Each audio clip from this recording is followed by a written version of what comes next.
مع السلامة في أماني شيخنا الله ربي ارحمه رب بروحنا يا ربنا. Syaitanirrajim. Bismillahirrahmanirrahim. Ya ayyuhalladzina amanu taqullaha haqqa tuqatih wa la tamutunna illa wa antum muslimun. Wahai orang-orang yang beriman, wahai masyarakat Luk Banggai, bertakwalah kalian kepada Allah dengan sebenar-benarnya takwa, dan jangan kalian mati kecuali dalam keadaan beragama Islam. Ayat ini tiap Jumat dibacakan, bos. Tidak sah itu khutbah Jumat kalau hatib tidak baca ini ayat. Jangan kamu mati kecuali dalam keadaan beragama Islam. Ayat ini seolah-olah tidak masuk akal. Jangan kamu mati. Rasa-rasanya bukan kita yang ngatur itu mati toh. Ini dia bilang jangan kamu mati. Memangnya itu mati kita yang ngatur? Kan Allah yang ngatur. Tentara mati, polisi mati, pegawai mati, bupati, kajari, ustaz di belakang sedikit. Jangan kamu mati, ajak lalu mu mati. Jangan sekali-kali kamu mati illa kecuali wa antum muslimun, dalam keadaan beragama Islam. Nah, kita sudah Islam. Nah, bilang jangan kamu mati kecuali dalam Islam, padahal kita sudah Islam. Ternyata Allah ingin ingatkan kita setiap Jumat. Weh bos, mengaku kok Islam, mengaku kalian Islam, belum tentu kau mati Islam. Adakah orang Islam mati kafir? Banyak. Mana itu? Contoh, jangan marah. Contoh gini, anak muda beli lem pox, nah campur lem tikus, hancur tongin anak muda. Jangan mau kau campur lagi lem Korea. Kalau lem Korea kau isap tak buka mulutmu dong. Lem pox, nah campur lem tikus, nah minum mati kafir kau cilaka. Tuh, jangan marah. Contoh gini, duda, ada duda di sini? Ada? Hah? Dilarang menunjuk. Hah? Duda, bah, naik spanningnya. Dilarang menikah sama anaknya. Jangan lagi menikah pak, apalagi menikah 65 umur tak bikin malu-malu. Ini di bawah 65, tapi semangatnya masih muda. Saya kalau ditanya, kalau saya itu bagian bawah tekanan darah rendah, bagian atas tekanan darah tinggi, bagian tengah darah muda. Akhirnya dilarang menikah, tapi masih spanningnya masih tinggi. Dia pergi berzina, makan obat kuat 2 biji, makan overdosis, mati di atas perut, lagi pak, kena serangan jantung, mati kafir. Kenapa? Lagi berzina. Itu apalagi ada sabung ayam didapat sama Kapolres, berhenti lari, masih lari, tembak peringatan sampai 3 kali, masih lari, tembak kakinya, kepalanya nak kena. Saya tanya ke Pak Kapolres, kenapa kepalanya dikena, nah kakinya ditembak? Nah bilang soalnya dia jongkok ustaz.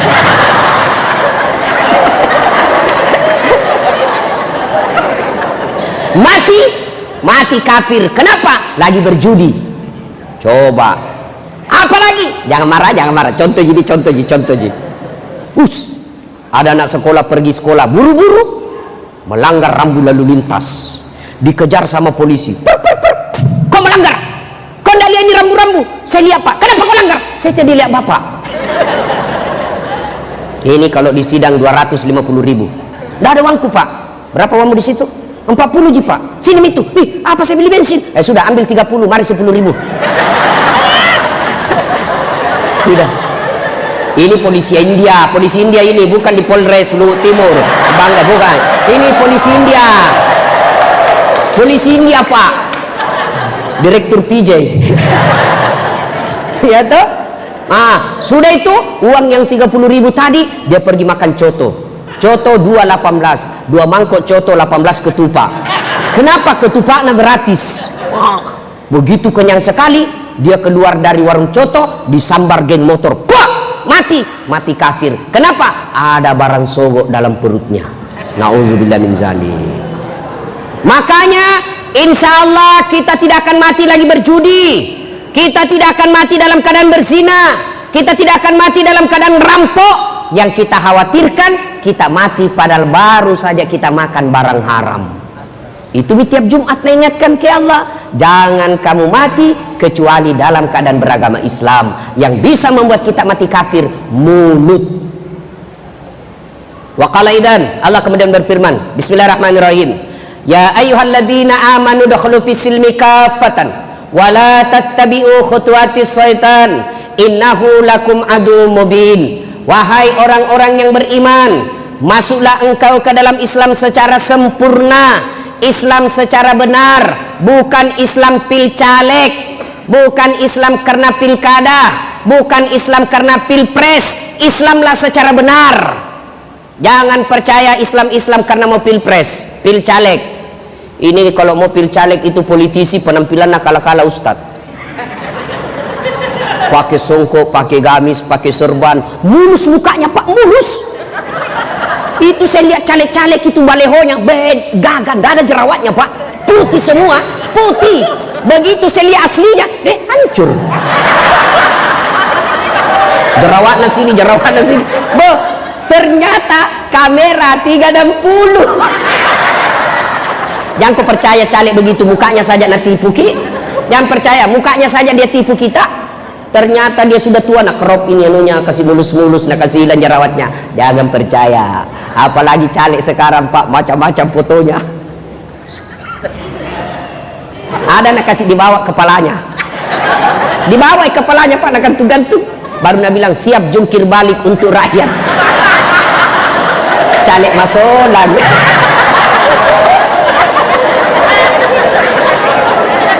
Ada juga di sini.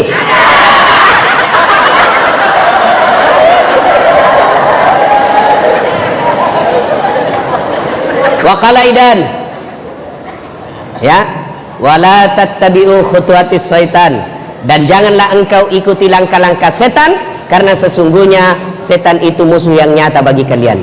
Ada setan di tengah-tengah kita?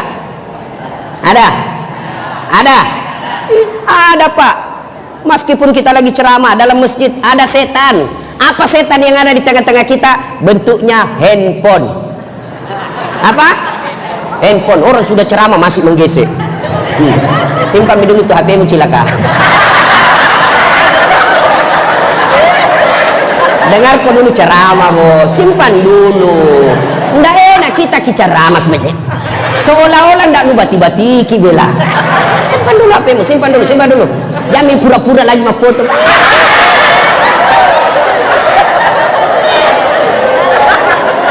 Sebentar itu foto-foto. Pak Kapolres bahkan ada di Sulawesi, selesai tablik akbar, ibu-ibu usianya kira-kira 55 tahun. Turun saya ceramah dari panggung, dia bilang, Ustaz boleh selfie? Boleh, selfie lah. Sudah selfie langsung dia bilang, Ustaz boleh cium? Apa kau cium Ustaz? Coba bilang masih muda aja sedikit mau. Tuh modelnya ibu-ibu sekarang semua mau nak upload, pergi pengajian, OTW pengajian. Sampai di masjid duduk selfie lagi, menunggu Ustaz Dasat. Lagi dengar ceramah selfie lagi, Ustaz Dasat lagi konser. Terakhir sebelum pulang dia sholat tahiyatul masjid 2 rakaat, alhamdulillah. Semua mau share. Bahayanya ini medsos Pak. Wakalaidan, ini Pak setiap saya mau ceramah ibu-ibu tegang. Nah bilang pasti poligami lagi nak bahas itu Ustaz. Enggak. Ibu-ibu polisi tenang, tidak usah cemas soal poligami. Mana ada polisi berani poligami? Tidak ada polisi berani poligami, tidak ada. Mana polisi tidak ada takut sama istrinya? Semua polisi takut sama istrinya. Lihat, saya tanya, Bapak takut sama? Maka cak memang tong ini di belakang ini. cek. Coba saya tanya, dia bilang sebenarnya itu polisi Ustaz tidak takut sama istri, cuma takut sama istrinya komandan, dan ini komandan takut juga sama istrinya.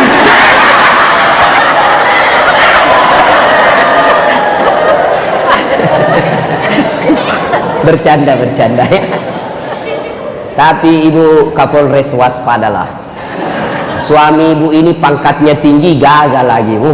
Susah mengawalnya ini suami yang seperti ini. Menjaganya sangat sulit. Susah menjaga suami yang gagah. Apalagi kalau tinggi pangkatnya, sangat sulit. Maka bagaimana cara menjaganya? Jagalah dengan kembalikan kepada Allah.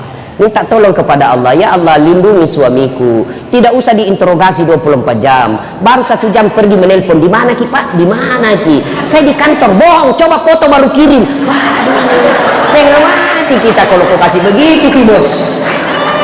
Ada memang juga itu istri begitu. Kalah-kalah Kapolres. Sedikit-sedikit periksa, di mana? Di kantor. Bohong, coba kau selfie. Mana-mana video call, Mas. Waqalaidan Allah kemudian berfirman, Bismillahirrahmanirrahim.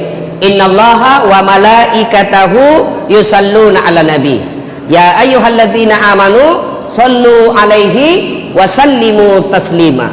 Sesungguhnya Allah dan para malaikatnya bersalawat kepada Rasulullah Muhammad sallallahu alaihi wasallam, maka wahai orang-orang yang beriman, bersalawatlah kalian kepada Rasulullah dengan sebaik-baik salawat. Salatullah salam ala toha rasulillah, salatullah salamullah ala yasin habibillah. Saya kalau di Sulawesi saya salawat begini, ikut semua jamaahku. Di sini dia lihat-lihati saya, dia kira barangkali saya nyanyikan. Ayo sama-sama, salatullah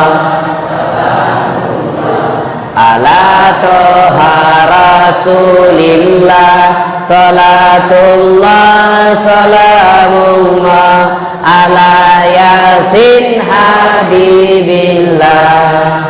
Ibu bapak saudara-saudara sekalian teristimewa yang kita hormati, tamu spesial kita hari ini Bapak Bupati Luk Banggai, Bapak Kajati, insya Allah mudah-mudahan jadi Kajari, Bapak Kajari Kabupaten Banggai, Bapak Kapolres bertas seluruh jajaran, Ketua Pengadilan dan Ketua DPRD Kabupaten Banggai yang menjadi contoh buat kita semua. Masya Allah. Apa contohnya? Pak Bupati PDI Perjuangan, wakil beliau Gerindra, nggak ngamuk-ngamuk. Di Jakarta gitu baku ribu-ribu, kita jantung makiku ribu-ribu, kamu bukan jadi ikut anggota DPR.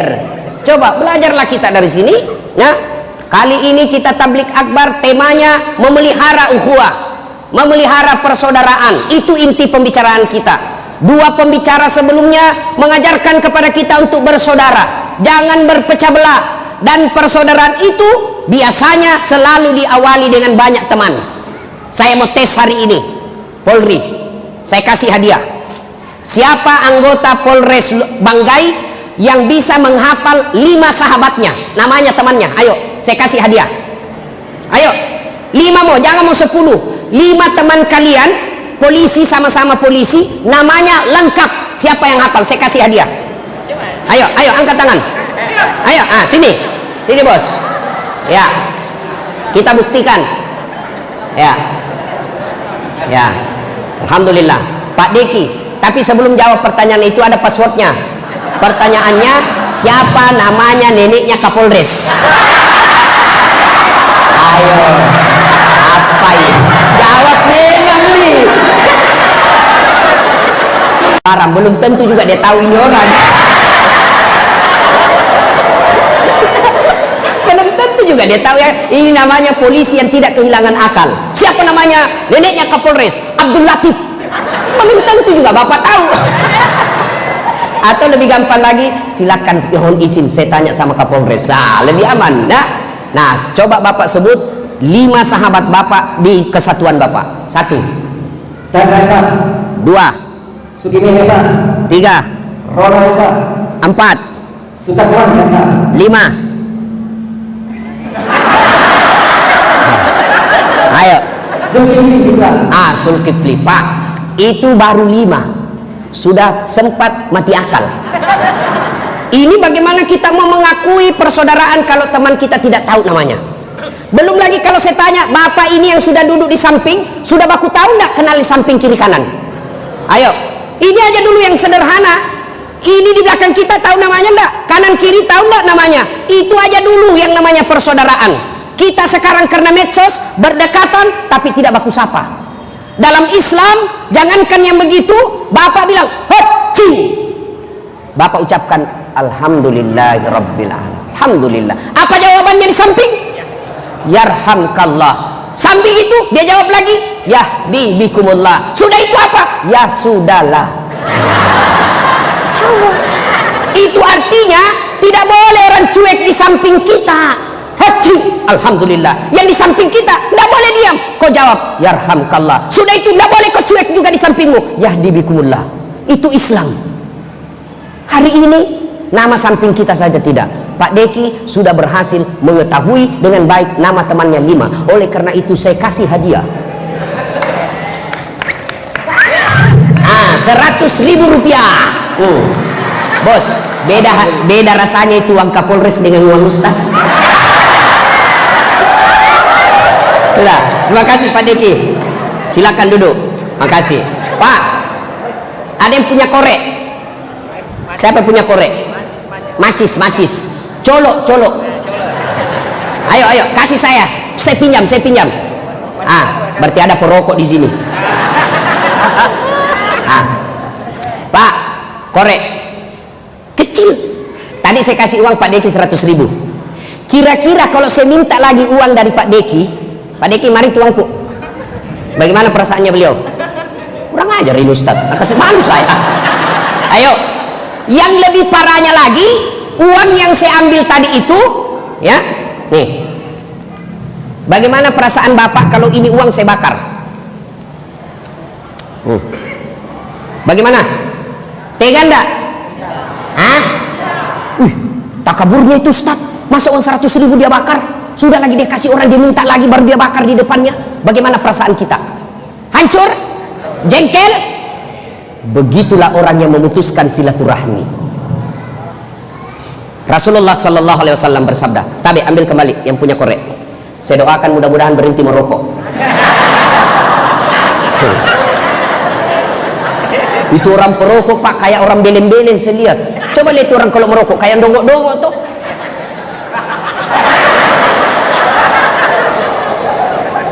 Itu aja dikerja 10 menit.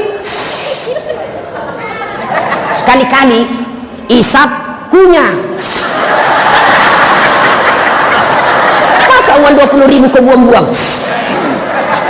Baru kita itu yang tidak merokok Pak, di sampingnya perokok. Pas kita pulang biar celana dalam bau rokok juga Pak. Jadi Bapak kalau merokok jangan tularkan asapnya ke kami ini yang tidak merokok. Bagaimana caranya? Kau bawa kantong kresek, bawa ke kantong plastik, isap. Sudah simpan di dalam sini, jangan bawa. Atau sekali bungkus kepalamu. Tidak masalah itu. Jangan marah Pak ya, jangan marah ya. Saya doakan Bapak berhenti merokok. Pembeli rokoknya kita pergi umroh sama-sama. Itu, amin. Nah, Ibu Bapak, kenapa saya kasih contoh tadi uang dibakar? Nah, Rasulullah bersabda, "Sittatu asyain tuhbitul amal." Ada 6 sifat perbuatan yang menghancurkan amal kebaikanmu. Coba, dia makan kita punya kebaikan, dia hancurkan segala kebaikan-kebaikan kita. Ibarat kertas dengan api. Coba lihat itu tadi, begitu disulut api, sekejap habis itu kertas. Begitu juga orang yang punya sifat 6 ini, dia hancurkan amal-amalnya. Siapa yang sudah haji? Coba angkat tangan. Siapa yang sudah umroh? Siapa? Ini, bapak-bapak sudah puasa semua kan? 30 tahun puasa Ramadan tidak ada lepas. Sholatnya di Masjidil Haram, 1 kali sholat di Masjidil Haram, 100.000 kali sholat di sini. Begitu pahalanya, banyaknya luar biasa. Tapi pahala itu semua habis gara-gara 6 sifat ini. Dia makan itu Pak. Apa itu? Kata Nabi, yang pertama, al-istighalu bi uyubil khalq. suka sekali cari jeleknya orang, nah lupa jeleknya dirinya sendiri.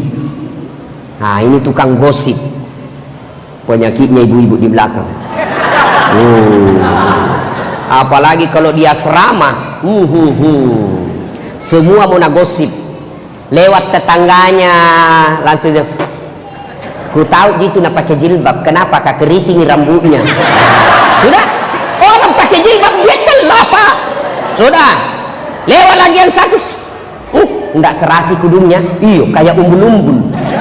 Dua sudah dia celah, lewat lagi orang pakai gelang emas, palsu. Kenapa kau tahu? Melengke itu hitam-hitam di gelangnya. Lewat lagi yang satu pakai lipstik, palsu lipstiknya. Kenapa kau tahu? Melengke di giginya. Semua dia celah. Jangankan manusia biasa, nabi saja dia celah. Menurut anda, bagaimana pendapatmu tentang Nabi Yusuf? Dia celah juga itu Nabi Yusuf. Ya, sebenarnya baik, cuma sayang hampir tergoda sama Sulaiha. Nabi saja dia celah pak. Bagaimana menurutmu Nabi Nuh? Nabi Nuh baik, beriman kepada Allah, tapi sayang anaknya kafir. Coba, semua sama dia celah pak. Orang seperti ini habis amalnya. Maka kata Nabi, beruntung orang yang terlalu sibuk mencari dirinya sendiri, mencari kekurangan dan aib dirinya sendiri, sehingga tidak punya waktu untuk mencari kejelekan orang lain. Itu kita kan terlalu sibuk pak, kejelekannya orang. Biasa ibu-ibu bertetangga, pertama cerita sinetron gini cerita pertama pak. Bagaimana menurutmu itu tadi malam sinetron? Jelek betul sifatnya itu suaminya, kasihannya. Lama-lama cakap ribut. Kenapa? Seperti tetangga tak. Langsung tetangga jadi korban. Langsung dia bilang, iyo, kasihan dia, setengah mati suaminya, pergi pengajian kiri kanan, istrinya selingkuh. Coba, apa gunanya kita cerita seperti ini bu? Ibu-ibu saya tanya, ada ndak yang istri yang senang suaminya selingkuh? Ada? Jawab dulu ibu, ada ndak? Tidak ada. Lalu apa gunanya kita cerita? Ayo. Maka istri yang baik, majelis taklim yang baik, anggota bayangkari yang baik, yang taat dalam agama, datang tetangganya bawa gosip, saya dengar innalillahi wa inna na'udzubillah bin zalik. Kita berlindung kepada Allah dari keburukan seperti itu. Belum tentu suami tak lebih baik dari dia. Itu baru istri yang baik. Ini tidak pak, baru iyo saya tahu itu begitu memang, padahal dia tidak tahu. Suka sekali codok, ikut campur. Barang siapa ibu-ibu yang suka ikut campur, maka nasibnya nanti di akhirat seperti toge. Tahu toge? Bapak-bapak tahu toge? Coba lihat itu toge. Suka ikut campur toh? Kita bikin pecel ada ya, gado-gado ada, soto Banjar ada, ikan doang ada, tahu isi ada. Karena dia selalu ikut campur, maka Allah takdirkan seluruh toge dari Sabang sampai Merauke tidak ada yang lurus, semua bengkok. Maka kalau ada ibu-ibu bayangkari di komplek, pagi-pagi gosip, teriaki saja, pagi-pagi toge ini ayukibbu ahadukum, sukakah kamu memakan bangkai sesamamu manusia? Satu kali Nabi ketika Isra Mi'raj, Nabi diperlihatkan ada perempuan cantik, cantik betul ini perempuan, tapi sayang seribu sayang, kukunya terbuat dari tembaga api neraka. Dia cakar mukanya, sakit tapi dia cakar. Dia cakar seluruh badannya, sakit tapi dia cakar. Bayangkan, kuku saja kalau dicakar muka sampai kan sakit. Ini tembaga api neraka, dia cakar mukanya, sakit tapi dia cakar. Sakit, dia cakar lagi. Lalu dia makan bangkai orang mati di depannya. Bangkai orang mati di depannya dia makan. Nabi geleng kepala dan bertanya sama Jibril, ya Jibril, siapa itu? Bego, dongo, beleng-beleng. Bego betul dia. Bangkai dia makan, dia tahu sakit tapi dia cakar dirinya. Siapa dia Jibril? Jibril menjawab, itulah umatmu yang sebarkan kejelekannya orang di Facebooknya.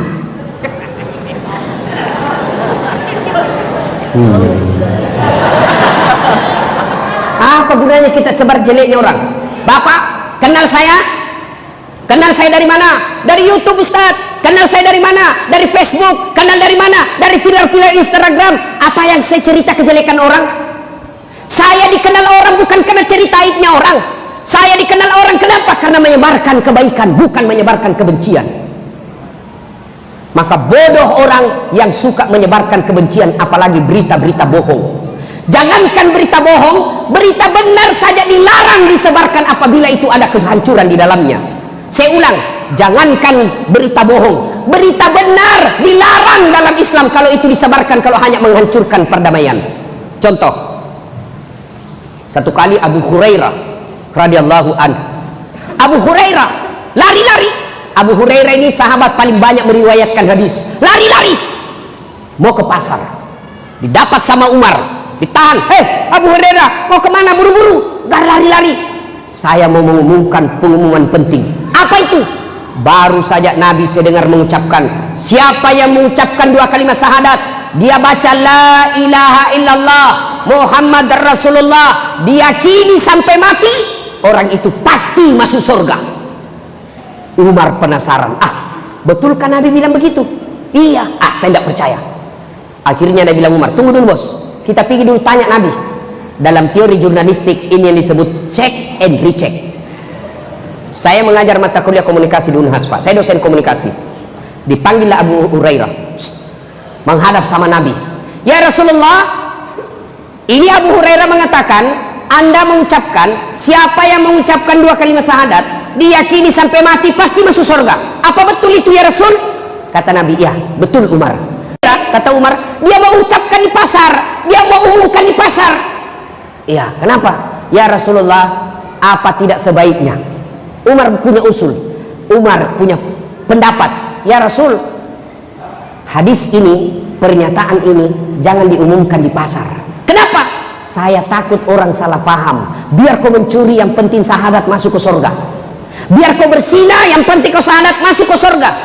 Biar kau mabuk-mabuk, yang penting syahadat masuk surga. Saya takut ini informasi disalahpahami oleh masyarakat. Jangan disebarkan di pasar ya Rasul. Mendengar ini Nabi menjawab, oh iya betul, jangan kau sampaikan berita ini di pasar karena nanti orang salah paham. Inilah yang menyebabkan sehingga muncul pepatah yang mengatakan, likulli makam makal walikulli makal makam. Setiap tempat ada ucapan yang cocok, dan setiap ucapan ada yang tempat cocok untuk ucapan itu. Maka tidak semua berita Pak harus kita sebarkan meskipun itu ada kebenarannya. Kenapa? Kalau kita pikir bahaya. Kenapa? Ribut orang di dulu ini kalau disebarkan ini berita meskipun benar, tapi kalau ribut ini orang, jangan, lebih saya simpan ini berita, jangan saya sebarkan. Itu yang disebut pertimbangan kemaslahatan. Maka bapak-bapak, hati-hati gunakan medsos. Begitu terima broadcast, baca lihat dulu siapa yang sebarkan. Kalau tidak ada sumbernya, jangan sebarkan, pasti bohong. Sumber itu artinya portalnya, sumber informasinya, sumber linknya jelas. Misalnya Kompas, Detik.com atau Republika, itu berarti betul. Kalau dia cuma abal-abal, tidak jelas apa itu sumbernya, jangan. Nanti bapak sebarkan, ada orang tersinggung, dilapor, masuk bapak penjara. Orang jadi anggota DPR, bapak masuk penjara. Pikiran dia. Ini yang tim sukses. Ada tim sukses di sini. Ada tim sukses. Kalau bapak jadi tim sukses, jadilah tim sukses seperti tim suksesnya Khadijah ketika ingin melamar Muhammad SAW. Namanya Nafisah. Jatuh cinta Khadijah kepada Nabi. Khadijah selalu sebut, baik ini pegawai tak Muhammad, jujur, disiplin, baik kinerjanya. Nafisah berkata, jatuh cinta ini bunda sama Nabi. Waktu itu Nabi Muhammad 25 tahun belum jadi Nabi. Akhirnya apa? Nafisah jadi tim sukses yang menjaga kedua belah pihak, menjaga harga diri kedua belah pihak, tidak mempermalukan Khadijah dan tidak mempermalukan Nabi. Dia datang kepada Muhammad. Muhammad, apa? Kata Nafisah, bagaimana menurutmu kalau ada perempuan suka kok? Alhamdulillah. Tapi ini perempuan lebih tua dari kamu, tidak jadi masalah. Tapi 2 kali janda, tidak jadi masalah. Tapi ini bosmu, tidak jadi masalah. Yang jadi masalah, betulkah dia suka saya? Nah bilang Nafisah, tenang mas bro, saya punya urusan. Tapi tidak ada hadis bilang mas bro, tidak ada. Ini gayanya dasar latif. Nafisa lalu datang kepada Khadijah dan berkata, bunda, bagaimana menurut bunda kalau ada laki-laki suka ki? Alhamdulillah rezeki. Tapi masalahnya ini laki-laki lebih muda dari kita, tidak jadi masalah. Lebih muda 15 tahun, tidak jadi masalah. Tapi pegawaimu tidak jadi masalah. Yang jadi masalah, betulkah dia suka saya? Nabila Nafisa, tenang bunda, saya punya urusan. Coba, begini mestinya tim sukses. Jangan disuruh bikin baleho 5, hilang 2. Disuruh bikin baleho 10, hilang 5. Pergi meras kiri kanan, siap pak. 1 kecamatan, aman suara. Tapi ada proposal dulu pak. Ini yang kasih stres caleg. Siapkan dah, mohon petunjuk. Siap, apa petunjuk kerja saya? Operasionalkan dah.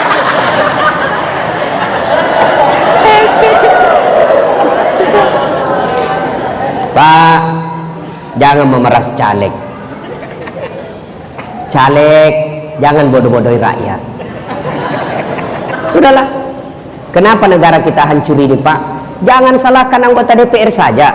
Jangan salahkan penegak hukum saja. Jangan apakah legislatif dan eksekutif saja. Kita ikut salah.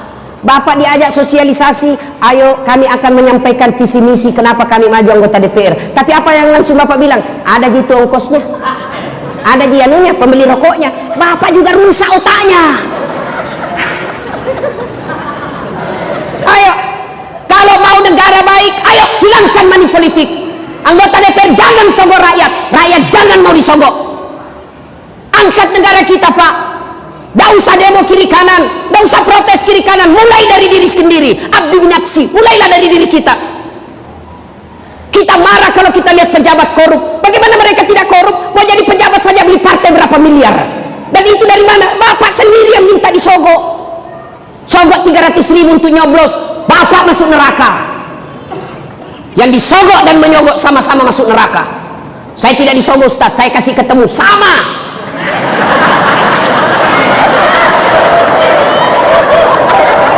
Pak, 2019 17 April, bantu negara kita dengan baik. Dengan cara apa? Jangan mau disogok. Pilih pemimpin yang Bapak yakini, tidak usah bertengkar. A bagus, B bagus, 1 bagus, 2 bagus, silakan, tidak usah bertengkar. Tapi ingat, semua yang Bapak coblos demi Allah ditanya nanti tanggung jawabnya di akhirat. Kenapa kau pilih itu? Apa masalahnya? Kenapa kau pilih itu? Apa sebabnya kau pilih dia? Apa? Mari, apa alasanmu? Kalau Bapak mencoblos hanya dikasih 300.000, asari kupis saru-sari, bersekutu dengan jahat-jahat pula hukumnya.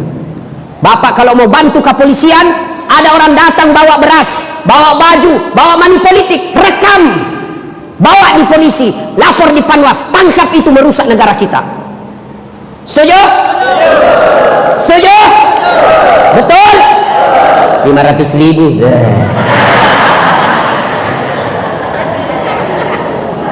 Pak, bagaimana tidak rusak negara kita Pak? Mau jadi anggota DPR harus ada biaya sosialisasi.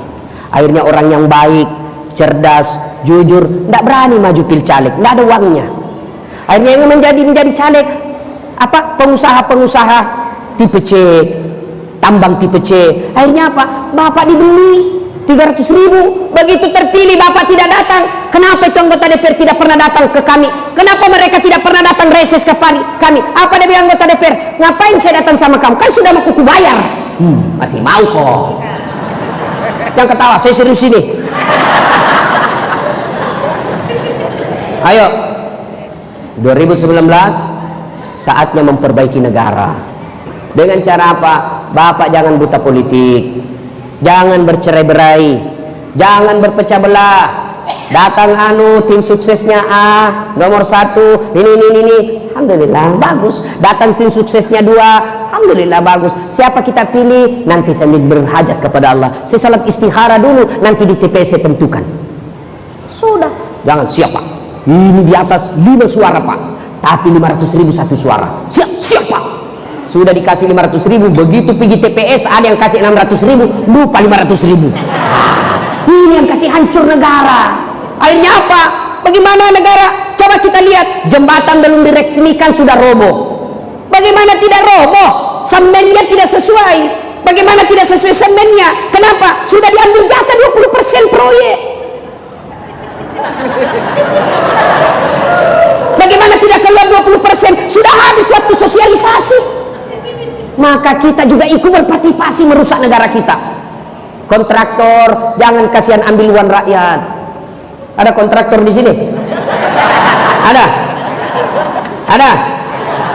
Biarkan dia kerja proyek, tapi ketahuilah Pak, semua proyek yang Bapak kerja nanti di akhirat ditanya itu kalkulasinya Pak.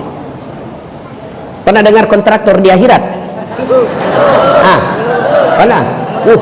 Baku SMS lah ini penghuni surga sama penghuni neraka. Dia bilang penghuni neraka, bagaimana kabarmu di surga Mas Bro? Dia bilang, enak sekali di sini bos. 1 laki-laki 7 bidadari, perawan terus tidak pernah kentut. Jadi Bapak ini siapkan saja fisik Pak, 1 laki-laki 7 bidadari yang Bapak hadapi. Lalu kata penghuni surga, kamu bagaimana kabarmu di neraka? Dia bilang, tidak ada enaknya di sini, di blender jadi terus. Dia bilang penghuni neraka, bolehkah kami jalan-jalan ke situ? Dia bilang, boleh di sini kok. Bagaimana caranya? Kamu bikin jembatan dari neraka, kami juga bikin jembatan dari surga, ketemu di tengah. Oke, setuju? Setuju. Lelang proyek. Keluar pemenang tender. Waktu pekerjaan 3 hari. Hari pertama jembatan dari neraka sudah selesai 50%. Hari kedua selesai 7%. Hari ketiga tuntas selesai. Sudah sampai di tengah ini neraka. Dia lihat, kenapa ini jembatan dari surga belum dimulai-mulai? Teriaklah ini dari neraka. Dia bilang, kenapa belum mulai proyekmu? Kami sudah sampai di tengah. Apa kata dari surga? Bagaimana mau dimulai? Pemborong, kontraktor, pengawas, panitia ada semua di situ.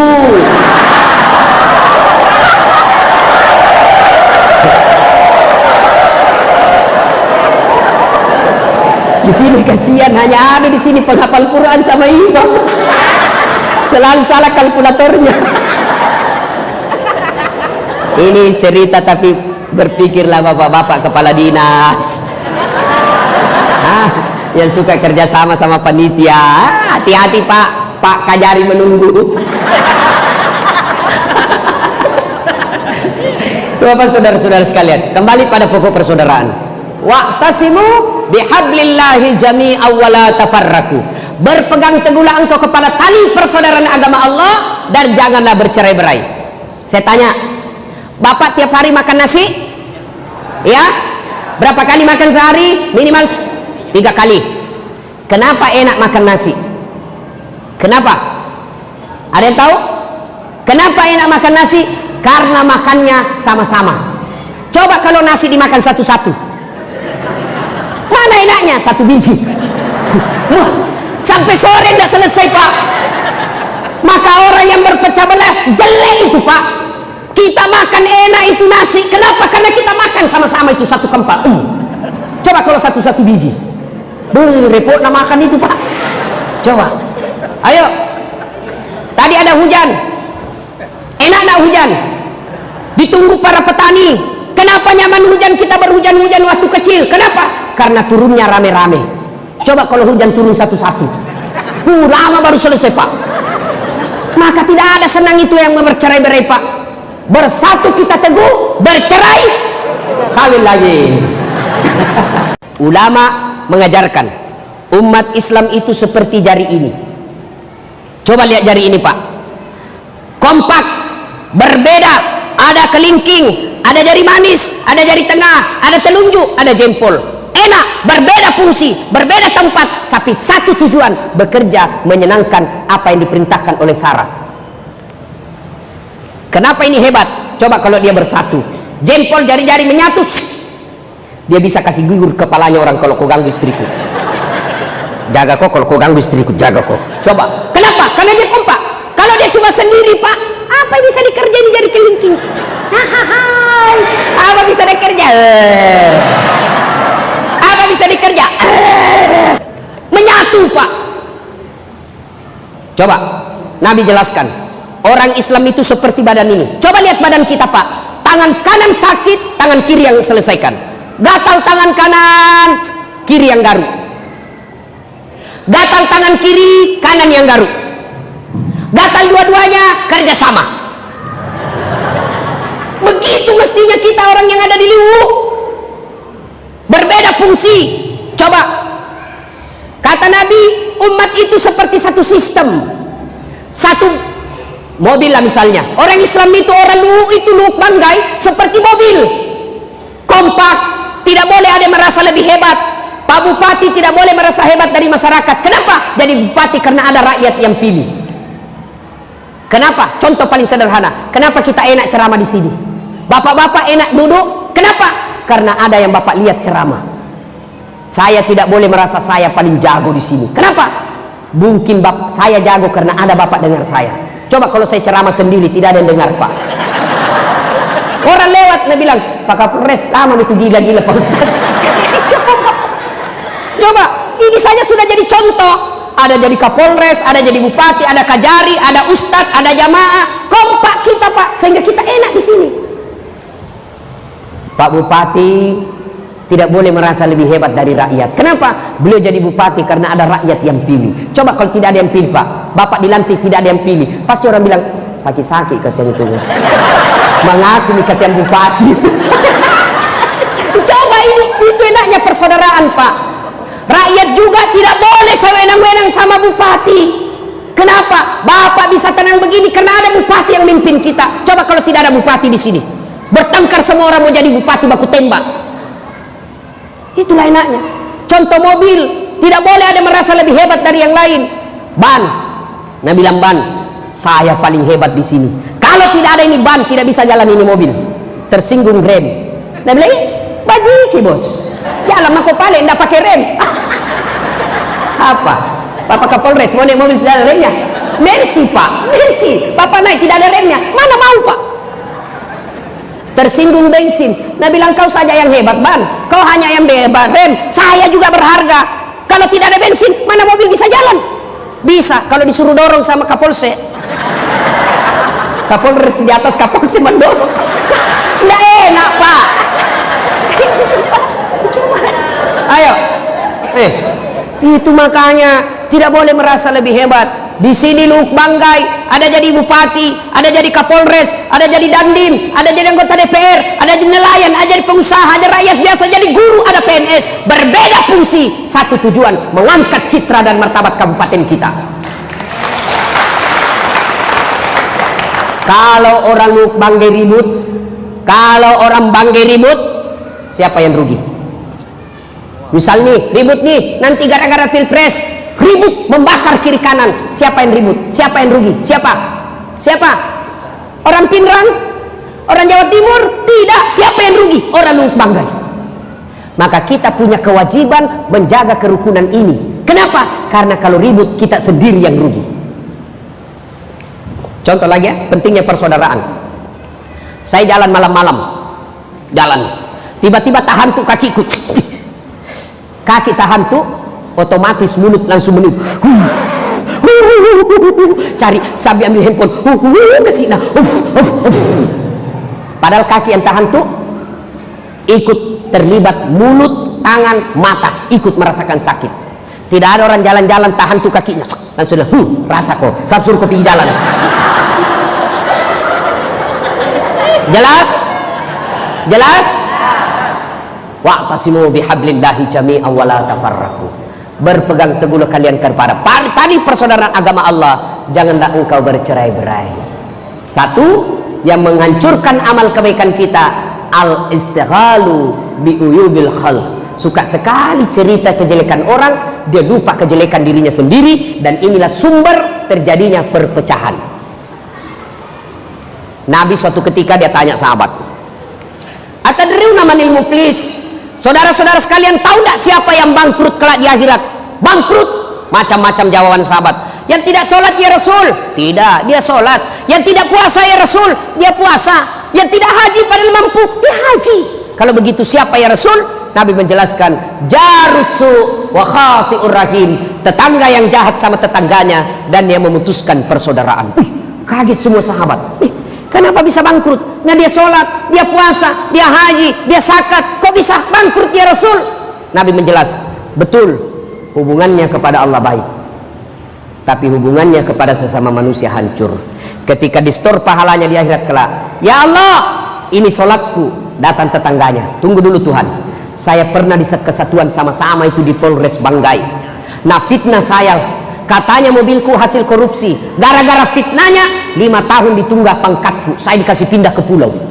Saya minta keadilan hari ini. Allah berfirman, kalau begitu ambil sholatnya ini yang pernah fitnah kamu. Habis sholat, dia setor lagi puasanya, ya Allah ini puasaku. Datang lagi tetangganya, tunggu dulu, saya pernah tetangga itu, dia serobot itu pagarku, dia ambil tanahku 1 jengkal. Gara-gara dia polisi, saya tidak bisa melawan. Setiap saya mau lapor, kelihatan tembaknya, mundur lagi saya.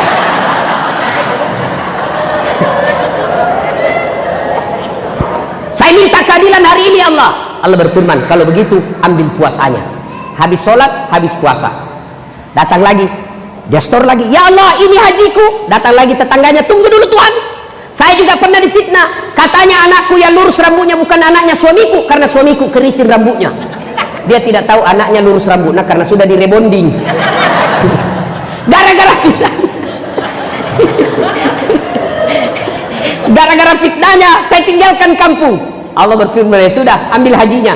Habis puasa, habis salat, habis haji, masih ada orang yang datang. Saya juga pernah disakiti ya Allah. Lalu dia bilang yang tadi banyak amalnya, Tuhan bagaimana lagi caranya? Nah, sudah habis amalku ini, dek nagaga amalku.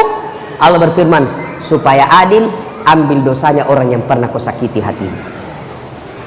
Makanya Nabi pernah jelaskan, andai saja boleh kau memilih dosa kepada Allah dan dosa kepada sesama manusia, 2 dosa jenis ini, maka lebih baik dosa kepada Allah. Kenapa? Taubatnya gampang. Sementara dosa kepada sesama manusia susah taubatnya, kau harus cari yang bersangkutan.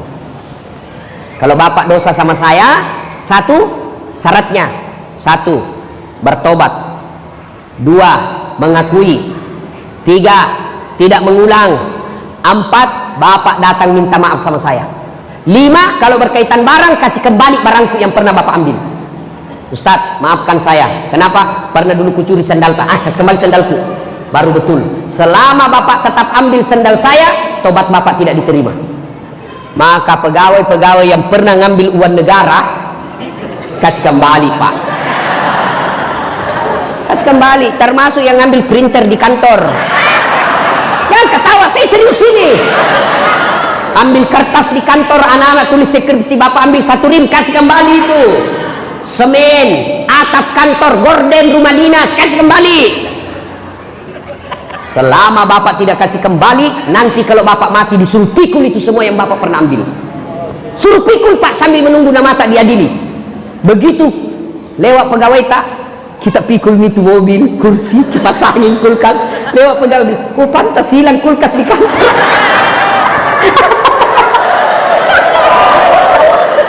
Masolak pecilaka. Makanya kasih kembali pak. Ini bahayanya dosa memutuskan persaudaraan. Bapak saudara-saudara sekalian, yang kedua, karena waktu terbatas, yang menghancurkan amal kebaikan kita, kata Nabi, hubbud dunia, terlalu cinta kepada dunia. Menghalalkan segala cara untuk dapat jabatan, itu cinta dunia. Jadi Kapolres salah, oh boleh pak, orang Islam jadi Kapolres kok semua, jadi Kapolda semua, jadi Bintek semua, silakan. Anggota DPR jadi semua, ambil jabatan itu. Tapi yang dilarang adalah menghalalkan segala cara untuk dapat jabatan itu. Anggota kepolisian, bapak mau jadi Kapolsek, tidak usah cari muka sama Kapolres, bapak sudah punya muka. Ada juga itu cari mukanya sama Kapol komandannya, keterlaluan juga. Siapa? Zaman jahiliyah itu bos, sudah biasa saja. Apalagi Kapolres kita ini pak, namanya sudah Soleh, Muhammad Soleh, tidak mungkin salah-salah pak. Dan tidak usah bapak keterlaluan lah cari siapa ini pak, cemen lumen. Sudah. PNS tidak usah cari muka sama Pak Bupati, bapak sudah punya muka. Ini juga ada PNS, mau kepala dinas, batena cari menjilat. Biar ada anaknya di situ, ada istrinya, kayak tidak punya harga diri. Iya pak. Malu dong sama istri dan anak di depan kita kayak tidak punya harga diri. Bapak sebagai kepala rumah tangga, tampilkan bapakmu punya wibawa meskipun depan bupati. Saudara, siapa? Saya kasih contoh. Contoh. Pak, kalau saya bersandar di sini, begitu saya hilang ini sandaran, saya jatuh atau tidak? Jatuh. Saya sandar di dinding jatuh atau tidak? Jatuh. Semua makhluk yang bersandar kepada dunia pasti jatuh. Tapi kalau bapak bersandar ke Polres, Kapolres pindah, bapak jatuh. Bersandar sama bupati hilang jabatannya, bapak jatuh. Bersandar sama Kajari pindah mutasi 2 tahun, hilang lagi sandaran kita. Tapi bapak bersandar kepada Allah, Allah tidak pernah hilang dan Allah abadi selama-lamanya. Coba, bapak boleh jabatan, hubbud dunia, cinta dunia boleh. Tapi yang dilarang Allah terlalu. Nabi bilang Umi Rama, terlalu. Saya ini peminatnya Umi Rama, Pak. Kenapa? Lagunya Umi Rama bagus-bagus, Pak. Coba lihat lagunya Umi Rama, Pak. Berakit-rakit dahulu, berenang-renang ke tepian, sakit-sakit dahulu, susah-susah dahulu, lalu kemudian berbahagia. Lagunya pegawai honor.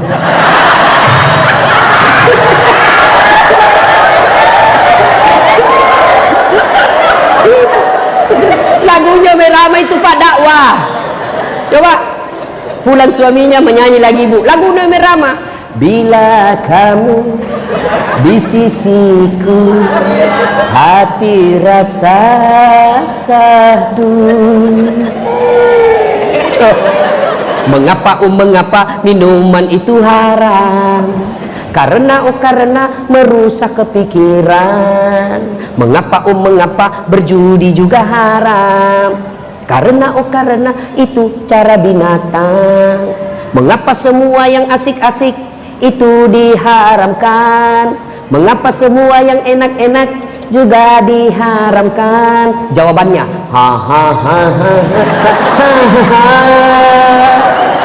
itulah perangkap setan, umpannya ialah bermacam-macam kesenangan.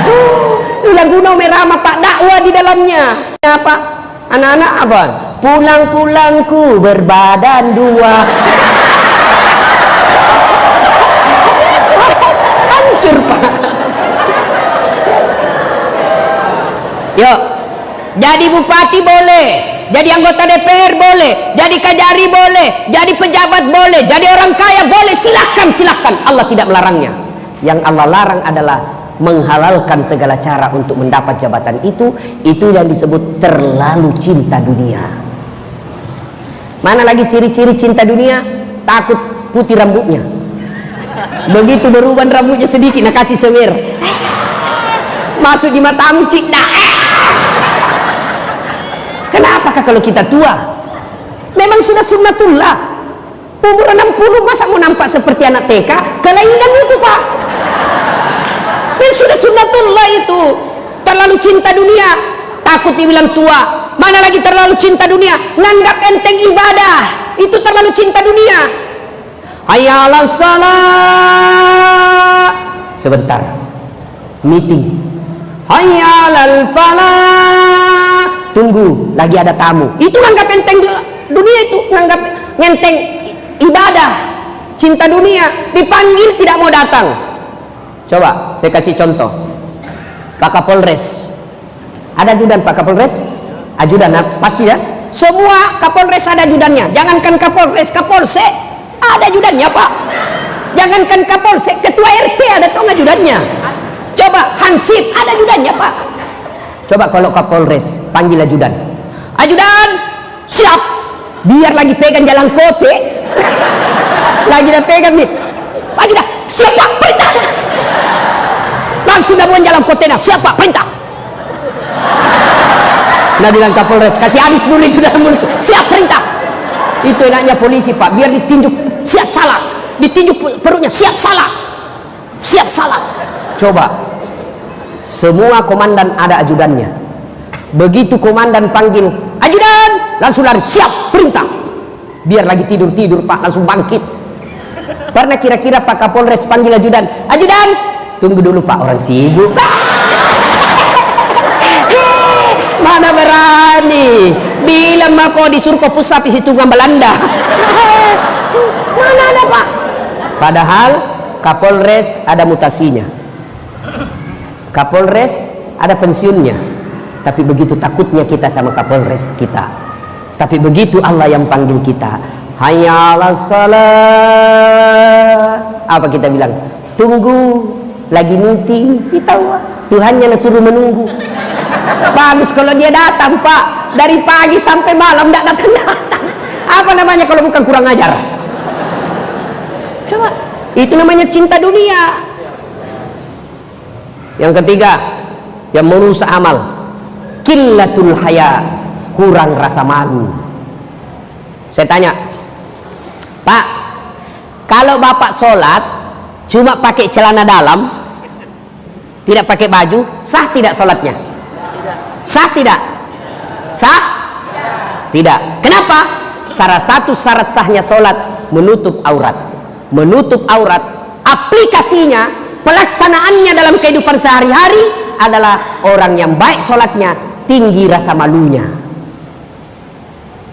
Malu dong, sudah dijanji oleh rakyat tapi tidak pernah datangi rakyat. Malu dong, digaji oleh negara jadi PNS, suruh ngurus KTP 2 minggu baru selesai. Begitu ada pelicin dibawa, siap, selesai, tunggu bagi sampai sore. Tapi begitu tidak ada pelicinnya, dia bilang habis tinta pulpennya Pak Camat. Malu dong seperti itu. Malu dong di pinggir jalan minta-minta uang. Kalau ada melanggar lalu lintas, anak sekolah tidak mungkin ditahan. Mana nomor teleponnya bapakmu? Nih Pak. Pak, saya tahan anaknya Bapak dengan motornya. Bapak ini tidak sayang sama anaknya. Masa anak di bawah umur dikasih naik motor? Ini akibatnya bisa mati anaknya Bapak. Bapak, kalau sayang sama anak, datang ke polsek. Saya tahan anaknya Bapak. Selama Bapak tidak datang, saya tahan anaknya. Itu baru polisi yang bagus. Yo. Jadi jaksa, malu dong. Sudah punya pangkat banyak, mau disogok sama pengusaha, bilang sama dia, berapa uangmu? Kau bisa beli harga diriku? Keluar kau di situ, kurang ngajar kau. Ku tambah pasalmu. Malu dong. Jadi ustadz, malu dong memecah belah umat. Ada juga ustadz sekarang seolah-olah hanya dia yang benar. Ceramahnya kasih takut-takut orang. Ada juga itu Pak, ceramah sedikit-sedikit, neraka. Nenekmu punya neraka. Luasnya di sorga bos, luas itu sorga, kasih masuki juga. Sedikit-sedikit neraka, bid'ah, masuk neraka. Maulid, bid'ah, tidak ada pada zaman Nabi. Isra Mi'raj, bid'ah, tidak ada pada zaman Nabi. Taksiyah, tidak ada pada zaman Nabi, bid'ah. Kalau begitu, tidak ada pada zaman Nabi. Tolong kau ceramah, jangan pakai mic. Kenapa? Zaman Nabi tidak ada mic. Saudara-saudara sekalian, marilah kita memanjatkan puji syukur kepada Allah.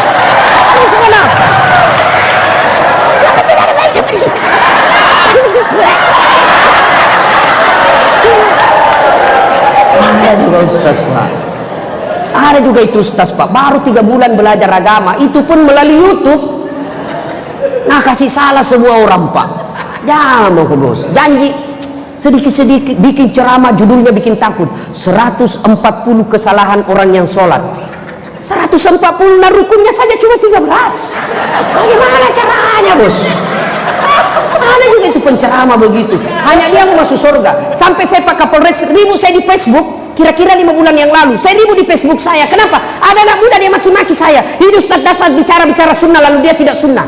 Saya bilang, kenapa kau tuduh saya tidak sunnah? Kau tidak pelihara jenggot. Saya bilang, mau di apa kalau tidak mau tumbuh?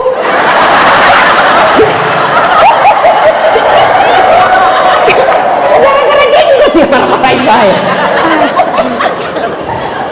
Malu dong jadi ustadz bikin cemas orang. Malu dong jadi ustadz hanya ngancam-ngancam neraka saja, memecah belah umat. Saya juga heran kalau ada orang ceramah Pak bikin takut-takut, memaki orang, menghina orang. Nabi rasanya saya pelajari hidup beliau dari A sampai Z, tidak pernah lah beliau ceramah itu bikin takut orang. Ya? Nah, sebenarnya masih ada 2 lagi yang akan menghancurkan amal kebaikan kita, tapi waktu jualah yang membatasi kita. Sudah hampir maghrib, insya Allah lain waktu dan kesempatan. Intinya Pak, mari menjaga persaudaraan. Wa'tasimu bihablillahi jami'a wa la tafarraqu. Berpegang teguhlah kalian kepada tali persaudaraan agama Allah dan janganlah engkau bercerai-berai. Terima kasih Pak Kapolres, Bapak AKBP Muhammad Soleh. Saya doakan mudah-mudahan AKBP-nya hilang hurufnya 1 menjadi AKP. Beda itu kan, kalau AKBP dengan AKPD beda. Mudah-mudahan segera lagi menjadi bintang. Tapi terakhir, ada caleg di sini? Banyak? Pak, pakai rumus saya. Sangka baik. Saya dulu waktu tamat SMA daftar ke tentara, akabri penerbang. Karena ada sepupuku kalau pulang banyak lamban-lambannya Pak. Kalau jalan begini dia jalan. Daftarlah saya jalan Garuda depan Pertamina Makassar. Begitu saya tes fisik tidak lulus. Kenapa? Ceper. Tidak cukup tinggiku Pak. Saya protes kepada Allah waktu itu, ya Allah, kenapa kau lahirkan saya dalam keadaan pendek? Kau tidak rugi jadi tuan kalau saya jadi tentara. Temanku lulus Pak, padahal tidak pernah nakala nilaiku. Lulus. Sekarang dia Polda Sulsel, dia reserse 1 bunga-bunga. Reserse pakai baret merah, saya pakai baret putih. Alhamdulillah, dengan baret putih yang saya pakai, mulai baret hitam sampai baret merah kucaramaiku semua. Pak, Bapak sudah sosialisasi, sudah sebarkan baleho, sudah bikin kajian-kajian taklim, pengajian-pengajian, bagi-bagi kartu nama. Ternyata Bapak tidak terpilih. Percayalah, bukan itu yang terbaik buat Bapak. Sangka baiklah kepada Allah. Apa yang Allah kasih, itulah yang terbaik. Dulu saya keberatan kenapa saya tidak jadi tentara. Alhamdulillah sampai sekarang saya jadi ustadz. Andai saja dulu saya jadi tentara, sampai sekarang saya masih hormat-hormat Pak. Siap. Sekarang tentara hormat sama saya. Kenapa? Allah kasih yang terbaik. Bapak jadi anggota DPR tidak terpilih, Allah tahu. Kalau Bapak jadi anggota DPR disita, masuk KPK, ditangkap 1 kantor. Allah tidak mau Bapak ditangkap. Jelas? Nah, inilah tausiah kita, mudah-mudahan ada manfaat. Terima kasih Pak Kapolres, terima kasih Pak Bupati, Pak Kajari. Mudah-mudahan Allah Subhanahu wa taala melimpahkan rahmat dan kasih sayangnya kepada pejabat-pejabat kita sehingga memimpin negeri ini